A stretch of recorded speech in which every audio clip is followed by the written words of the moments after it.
السلام علیکم ورحمۃ اللہ وبرکاتہ۔ الحمد للہ رب العالمین والصلاة والسلام علی سید الانبیاء والمرسلین وعلی آلہ واصحابہ اجمعین، اما بعد فاعوذ باللہ من الشیطان الرجیم، بسم اللہ الرحمن الرحیم۔ وعباد الرحمن الذین یمشون علی الارض ہونا وَإِذَا خَاطَبَهُمُ الْجَاهِلُونَ قَالُوا سَلَامًا وَالَّذِينَ يَبِيتُونَ لِرَبِّهِمْ سُجَّدًا وَقِيَامًا۔ صدق اللہ العظیم۔ پیارے بھائیوں اور بزرگوں، ماں بہنوں، اللہ رب العالمین کا شکر، اس کا احسان کہ اللہ تعالیٰ نے ہم سب کو 19ویں تراویح اور 18 روزے مکمل کرنے کی توفیق مرحمت فرمائی۔ اللہ تعالیٰ قبول فرمائے اور آخرت کے لیے نجات کا ذریعہ بنائے۔ باقی جو رمضان مبارک کے بابرکت ایام باقی ہیں، اللہ تعالیٰ ہم سب کو خیر و عافیت کے ساتھ گزارنے کی توفیق مرحمت فرمائے۔ پیارے بھائیوں اور بزرگوں، 19ویں جز میں 3 سورتیں پڑھی گئی ہیں: سورۃ الفرقان، سورۃ الشورى، سورۃ النمل۔ کل کی ایک بڑی مشہور و معروف سورۃ النور کے سلسلے میں بات چیت کا وعدہ۔ سورہ نور قرآن کریم کی ایک بڑی اہمیت کی حامل سورت ہے۔ اللہ رب العالمین نے اس سورۃ پاک میں ہم سب کی ایک بہت ہی خوبصورت اور بہت ہی پیاری اور پاک دامنی حیادار زندگی گزارنے کے سارے اصول ارشاد فرمائے ہیں۔ اس بنیاد پر سورۃ النور کی بڑی اہمیت اور فضیلت ہوتی ہے۔ اس سورۃ پاک کے سلسلے میں اللہ کے رسول ہم سب کے آقا صلی اللہ علیہ وسلم ارشاد فرماتے ہیں کہ جو آدمی اس کی تلاوت خصوصاً رات کی حالت میں کرتا ہو تو اللہ تعالیٰ کی طرف سے خاص رحمت اور نور اس سے ملتا ہے۔ حضرت عبد الرحمن بن عوف رضی اللہ عنہ ایک بڑے مشہور و معروف صحابی گزرے ہیں۔ ان کی زندگی اور حالات کے سلسلے میں مذکور ہے کہ ایک موقع پر نبی کریم علیہ السلام رات کے آخری حصے میں اپنے گھر سے باہر نکلے اور مدینہ طیبہ کی آسمانی فضا پر ایک نظر ڈالیں تو آپ نے دیکھا کہ عرش سے ایک نور کی ایک لڑی اور کڑی کسی کے گھر پر مستقل پڑ رہی ہے۔ آپ بہت دیر تک اس کا مشاہدہ کرتے رہے، دیکھتے رہے، تو آپ نے حضرت بلال حبشی رضی اللہ عنہ کو بھیجا کہ دیکھ کر کے آؤ یہ کہاں ہے اور کس کے گھر پر ہے۔ تو گئے اور دیکھ کر کے آئے تو بتائیں یا رسول اللہ، وہ حضرت عبد الرحمن بن عوف رضی اللہ عنہ کا گھر ہے۔ جب فجر میں حضرت عبد الرحمن بن عوف رضی اللہ عنہ تشریف لائے تو آپ بہت ہی اہتمام کے ساتھ نبی کریم علیہ السلام نے پوچھا، اے عبد الرحمن بن عوف، رات کا عمل تیرا کیا تھا؟ تو آپ نے کہا، یا رسول اللہ، رات میں قرآن کریم کی تلاوت کے لیے خاص کیا تھا اور میں قرآن کریم کی تلاوت کر رہا تھا، کرتے کرتے آخری رات تک یہی سلسلہ رہا اور میں سورہ نور کو بار بار پڑھتا رہا۔ اللہ کے رسول صلی اللہ علیہ وسلم نے فرمایا کہ کیا کبھی کبھی تم تلاوت کو روک دیتے تھے کیا؟ تو انہوں نے کہا، ہاں یا رسول اللہ، کبھی نیند کی کیفیت اگر طاری ہوتی تھی اور محسوس ہوتی تھی تو اس موقع پر تلاوت روک کر کے پانی چھڑکتا تھا چہرے پر تاکہ تازگی کی کیفیت پیدا ہو اور وہ غنودگی کی کیفیت ہمارے سے ہٹ جائے، اس لیے کبھی کبھی تلاوت روکتا تھا۔ آپ صلی اللہ علیہ وسلم نے فرمایا، عبد الرحمن، رات میں نے دیکھا کہ عرش سے تیرے گھر پر ایک نور برس رہا تھا، لیکن کبھی کبھی وہ رک بھی جاتا تھا۔ جب رکتا تھا تو تم جب تلاوت بند کر دیتے تھے اس وقت یہ نور بھی رک جاتا تھا۔ تو میرے بھائیو بزرگوں، اس سے پتہ یہ چلا کہ سورہ رحمان کی تلاوت میں خاص رحمتوں کا معاملہ ہے اور اللہ کی طرف سے ایک خاص عنایات ہے، اس لیے اپنے اپنے گھروں میں خاص کر اس کی تلاوت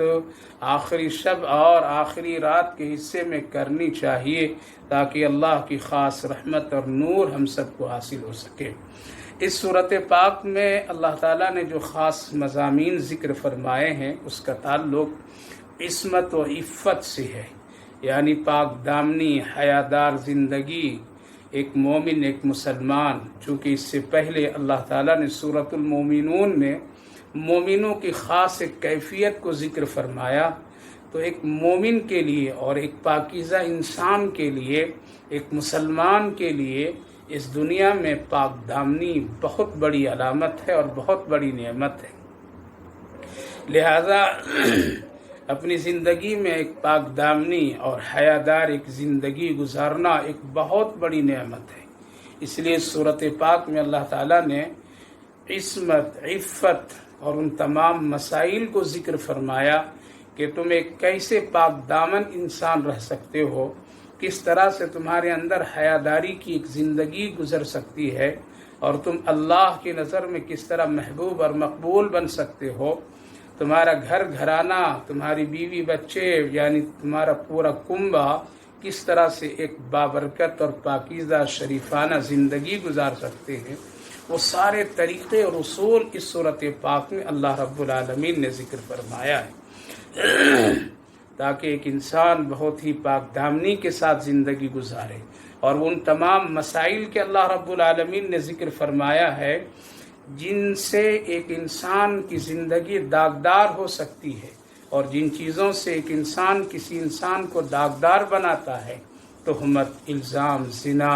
اور اس طرح سے بہت سارے بہتان، یہ ساری کیفیت اور سارے مسائل کو اللہ رب العالمین نے خوب واضح طور پر ذکر فرمایا ہے، اور اس کی سزائیں بھی بتایا ہے، اور اس پر اللہ کی طرف سے جو لعنتیں اور دوسری چیزیں ہیں اس کا بھی اس میں ذکر ہے۔